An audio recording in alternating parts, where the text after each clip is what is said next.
So I've got literally 6 stitches in my stomach and they're like, do you want to do some stunt work in the wires and fly around?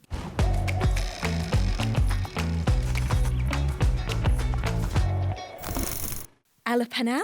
Hello. How are you? I'm good. Nice to see you. Nice to see you. You starred in so many incredible projects, which we're going to dive into. But let's start off with your first film, Never Let Me Go. Oh my gosh. Baby Ella. Baby Ella, yeah. You'd make up stories as horrible as that. I imagine stepping foot on set for the first time must have been a dream. Do you remember when you first really fell in love with acting? Yeah, I had a funny one, getting into acting because I was so young. Like, I don't think I was like 11 or 12. Like, I don't think I really knew what was going on. I think I was just mostly concerned with, like, what's for lunch. I mean, like, I was never, and I feel a lot of guilt saying this because I know people would kill to be in this position. I'm aware of that.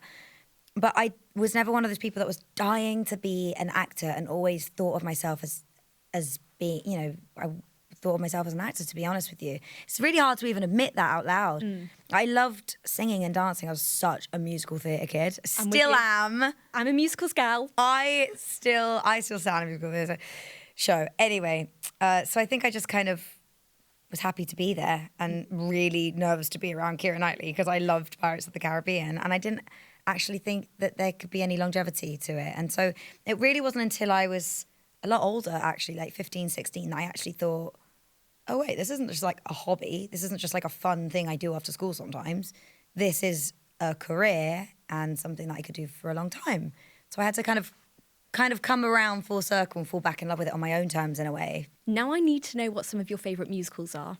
You can't drop that bombshell without telling me. No. Let's get into it. Absolutely. Grease, I love, because it's very nostalgic for me because that was the first musical that I was in and really enjoyed and had a good time. I was 9 years old. Obviously killed it as Sandy. Oh, I thought I was Sandy growing up. Oh, there's some... Also, really, we were probably too young to be watching that film and understanding some of the larger themes at play. Sounds like we've had quite a similar experience. Hairspray, hello, so good. Oh, no, I'm missing... Wicked is my tippity-toppity absolute favourite. Cannot wait for the film. So excited. But those are my top 3. I'm so happy that you said Hairspray. Yeah? Is that one of your top 3? Top tier. Incredible. Nice, yeah. But were there any films that made you kind of want to be an actor? They're just going to be stupid films because I was a child. So it's things like Spy Kids. Do you know what I mean? It's like... Spy Kids is iconic, by the way. It is, and I've talked about Spy Kids a lot in the last few days. Look, they're laughing at me over there because I've talked about Spy Kids a lot.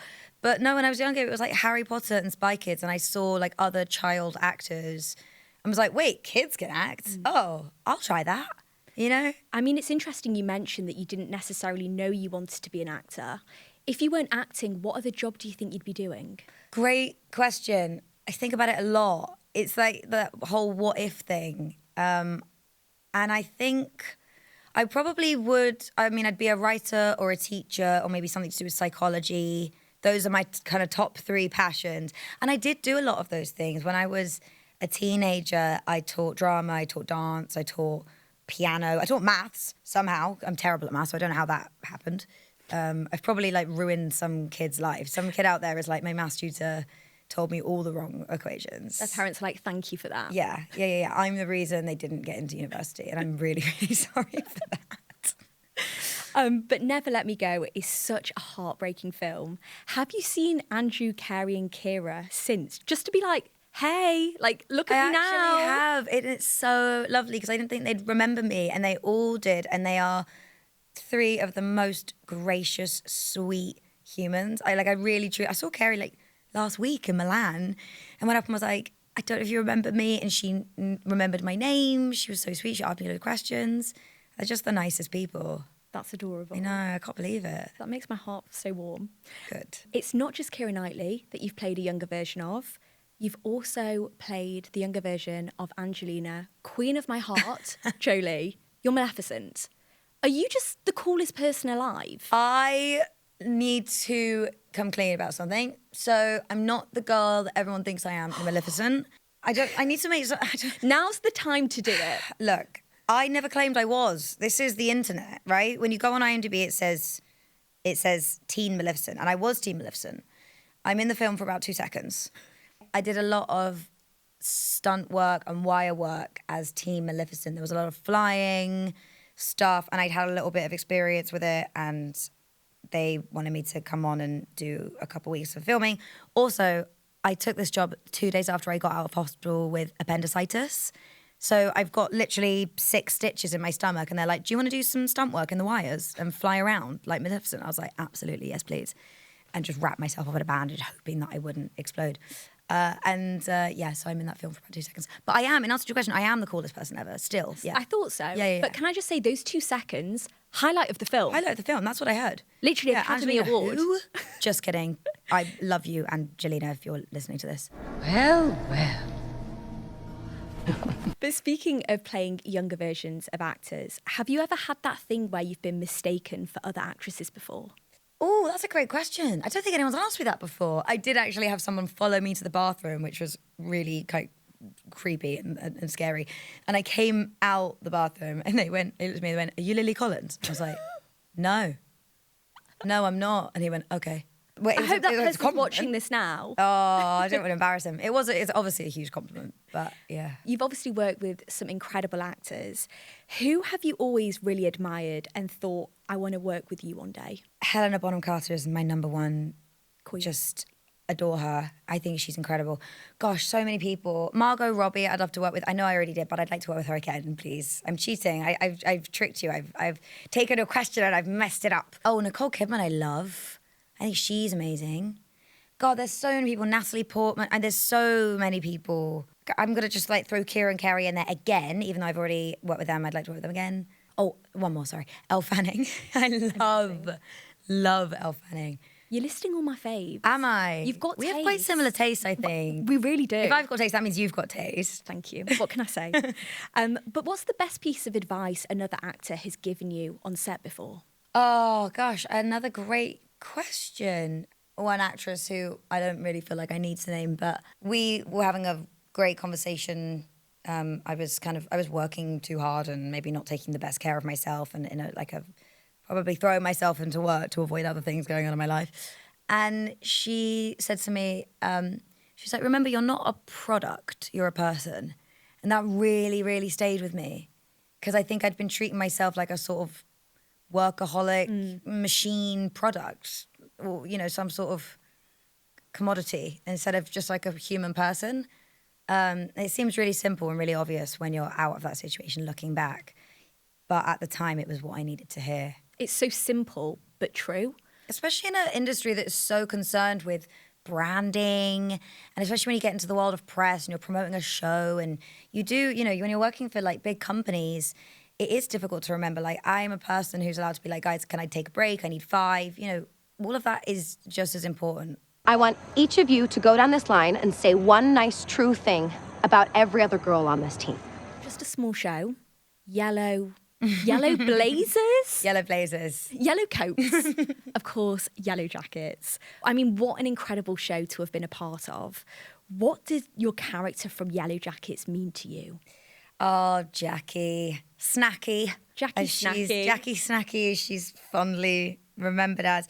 We did not know that show was going to blow up the way that it did. We really, really didn't. And it's such a huge part of my life, despite only being in one season, because we filmed the pilot before COVID, and then we picked up the rest of the season after. And I learned a lot on that job, and I miss all of those people so much, all of my Yellow Jackets. I really, really do. I can't wait to see the new season whenever it's out. It just seems like the dreamiest cast, like those Yeah. girls. Are you all in like a group chat together? Oh, yeah. Also, we got so close because we were filming sort of at the tail end of COVID. We were in Vancouver, so no one could leave Vancouver, and we couldn't have anyone come visit us. Everything was closed, all the bars, the restaurants, the clubs. Not that I go to clubs. Clearly, the club is not for me. However, we just did a lot of like dinner parties and like games nights in each other's houses. So we really, really got to know each other. We got really close really quickly, and we really did feel like a proper soccer team, a team of people. The chat is still active. Yeah, I'm going to be honest, I have muted it. Because it's Savage. I'm not there, and it's a lot of like, can't see you, I'm by the yellow car, because they're all in Vancouver filming, and I'm here, and I'm like, I get a bit annoyed with group chats because of the constant messages. Oh, I'm the same. Also, it's been a bit quiet. Maybe they've probably made a new one now that like half of season 1 cast are no longer in it. So it wouldn't surprise me if there's a new one that I'm not in. I hate voice notes as well. I love voice notes. This is where we differ. Oh, no. We were doing so well. We were doing so well. I tell you why, because I hate typing and I always make spelling mistakes and then I get annoyed at myself. And my thumbs don't work properly. But I will say, anyone that voice notes over 2 minutes, what are you doing? Leave it out. No, I'm never listening to that. No, absolutely not. I don't blame you. You need it more than me. Here, just take it. Is there a particular memory from Yellow Jackets that will always really stay with you? I'm not sure if I've ever talked about this before, maybe. One from the pilot where we're all playing football and Jackie headers this ball into the goal and scores and they win the game and they're going to nationals or something American that I've forgotten the name of. But I don't have like the best depth perception. So I'd always kind of header the ball when it was like miles off. It looked terrible. So I couldn't do it. And after like, I don't know, it's like an embarrassing amount of time of me trying to header this ball into the goal. Maybe like 25 minutes, 30 minutes. They were like, we're just going to CGI the ball in. They were so disappointed in me. They gave up and they were like, we're just gonna CGI the ball. So I had to run. It was actually more embarrassing to header a fake ball that doesn't exist. You just have to run and like, obviously like slam my head into a fake ball and then watch it go watch an invisible ball go into the goal and then go, wow. And then we'll run around, everyone's celebrating. And I just feel deep shame. We give up. We give up. I was like the disappointment in the director's eyes when she was like, it's fine, forget about it. We're just going to CGI the ball in. I was like, I've let you down. I'm so sorry. But also, I am an actor and not a very good footballer. I mean, the love for that show is insane. What's the most surreal and most memorable fan encounter you've had over the years, whether that be from Yellow Jackets or another project? Fan encounter? Maybe the strangest place that you've been recognised. We've had the toilet. Is there anywhere else? Oh my gosh, I get so many in the toilets. It's something about being in that. Look, I love a girl's bathroom as much as the next gal. But it always just sort of, I'm quite a jumpy person. So usually if someone, like the toilet, how do I explain this? I don't expect to be perceived in the bathroom for some reason. It's like out on the street, I say hi to people. That's cool. I'm in a public place. Something about being approached in the bathroom, it makes me jump. Maybe I'm just on edge in the bathroom for whatever reason. But almost every time someone says hi to me and I'm in the girls' bathroom, I will scream involuntarily or like jump.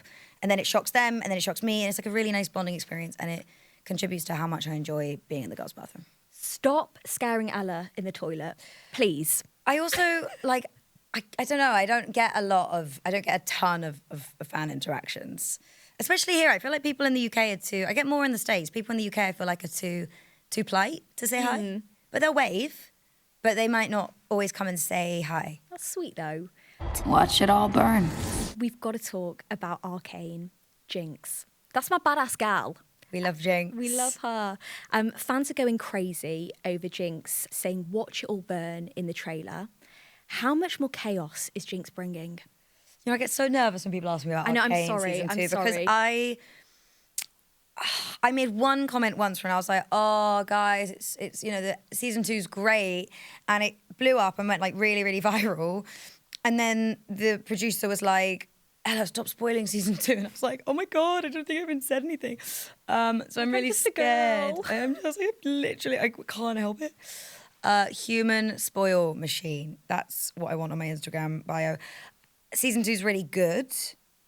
And fun fact, Sweet Pea comes out on October 10th, which I learned yesterday is Jinx's birthday. Oh my God. Yeah. What a fun little farewell moment. Because it's the last season. I do. Season 2. I do. Very sad, Very but also sad. feels like we may have come to the end of our story. Are you prepared for more fan edits? Oh, I love seeing the fan edits. Is there a song that you'd like people to use for season 2 for some fan edits? I feel like you're trying to trick me. I feel like you're trying to trick me into a spoiler because I've got one, but I don't want to say it in case it's a spoiler. You know what I do really like? I really like the cosplays. I really love when people dress up as Jinx, and it's incredible seeing what they do. And people are so creative with it. It's amazing. Humans are amazing. But Jinx doesn't have the healthiest relationship with her sister. I'm the eldest of 4, and I get called the XL bully, which is very nice. I promise I'm not a bully. How would your siblings describe you? I am also the eldest of 4. Are we Oh my the God, same? are we the Do you have same? younger brothers by any chance? I've got 2 younger brothers and a younger sister. I've got 3 younger half brothers. And I kind of didn't actually hear the rest of your question because I was really focused on like, What's your star sign? well, I'm a Virgo. Oh, I'm a Pisces. Are we supposed to get on? Virgo and Pisces. I don't really know anything about our star signs. Does anyone know?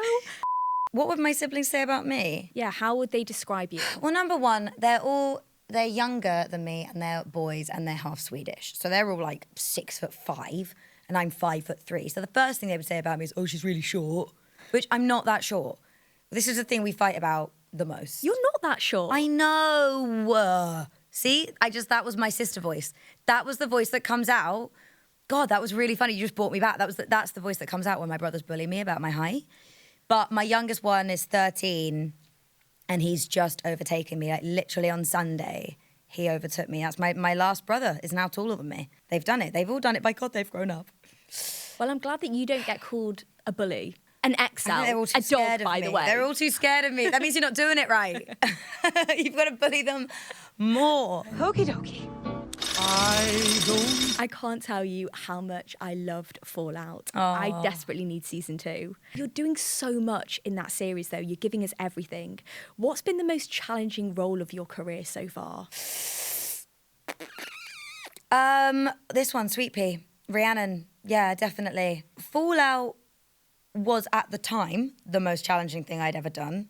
It was so new for me, and all of the stunts and doing this, there's a lot of pressure doing this massive adaptation and a very, very, very intense shoot. And then I did Sweet Pea, and I was like, gosh, Fallout was easy compared to Sweet Pea. I think they're just challenging in different ways. I think Sweet Pea is challenging for me because she's so, so different for me.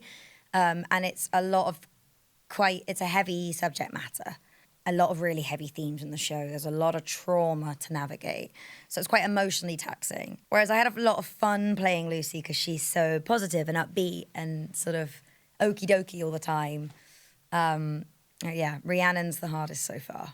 Interesting. There are so many amazing lines in Fallout. Do you have a particular favourite?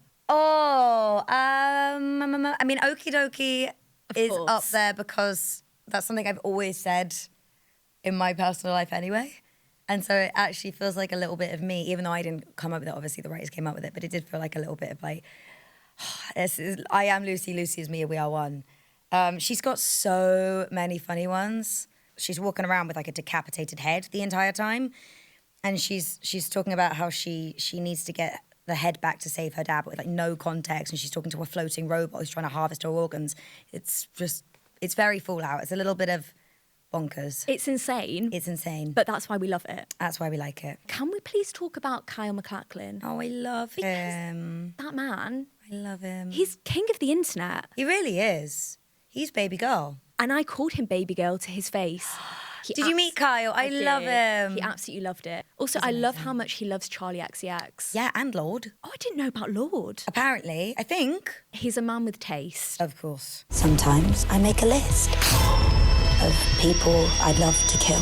How good are you with compliments? How good do you think I am with I compliments? feel like you'll take this well. Okay. Because Sweet Pea is one of the best series I've seen all year so far. It is absolutely brilliant. Oh, that's really nice. You just can't help but root for Rhiannon in it. Good.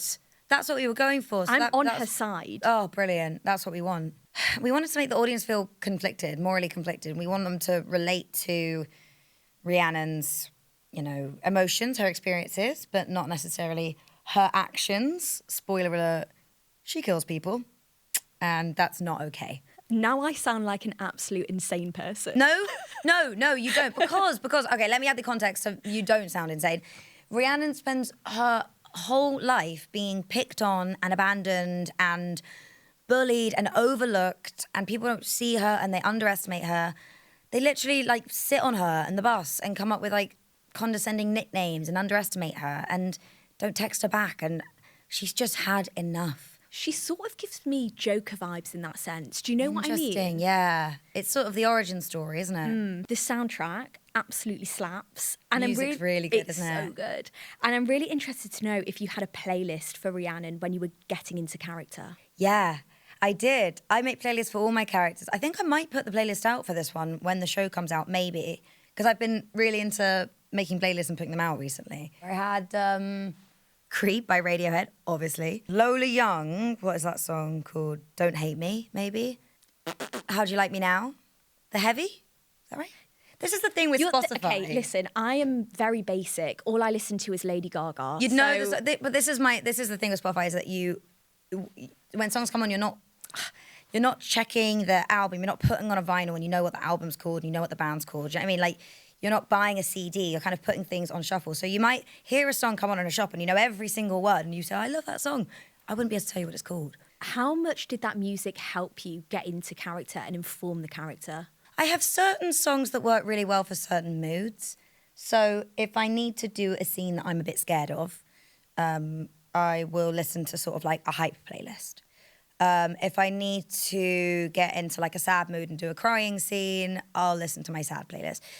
I make the playlist for Rhiannon usually in prep because I don't really know how to describe this without sounding really actory and like just pretentious, but like it kind of helps better inform the character. So it's just, it's inspiring. It helps me add different flavors and dimensions. Like I didn't necessarily think that scene had this, maybe she's kind of rude. Maybe she's got a little bit of cheekiness and maybe there's just a little sprinkling of cheekiness in that song. I don't know if that makes any sense, but music really makes me feel emotions that sometimes reading words on a page don't bring out for me. Absolutely. So combining them works. Hearing Rhiannon's boss call her Sweet Pea made me feel very icky. Mm-hmm. I was wondering what nicknames give you the ick? Oh, depends on who's saying them. It's true, actually. It depends, because if my friends can call me anything and I love them, it's fine. But like, if my arch nemesis called me darling, or like Darling, babes, without the G. without the G, or like honey or sweetie, I wanna, it makes me mad. Yeah, I feel like I don't like hun. It feels patronising. Hun does feel patronising. Planning to murder my school bully and hoping you could help me. 29:59. It feels like you're at such an exciting time in your career. What's on the acting bucket list for you? Oh my gosh, good question. A musical? How good would that be? I'd like to do a big dumb comedy as well. I haven't done that yet. I mean, I did like Kick-Ass, but I didn't have the biggest part. Though I did get to throw up on somebody, which was fun. And I'd love to work with Helena Bonham Carter. Yes, please. Is there a dream musical role? I feel like I can kind of see you as like a Roxy Hart. Oh, come on. That would be amazing. That would be so good. I saw Jessie Buckley in Cabaret. Cabaret, thank you. I was going to call it Chicago.